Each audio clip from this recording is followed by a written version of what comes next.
முகம் கொஞ்சம் நினைவிருக்கு, அவன் முகவரி தெரியவில்லை.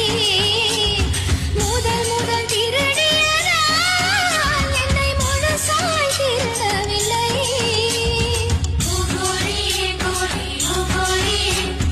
யோசனை செய்வதற்கும் அந்த பூமுகம் நினைவில் இல்லை.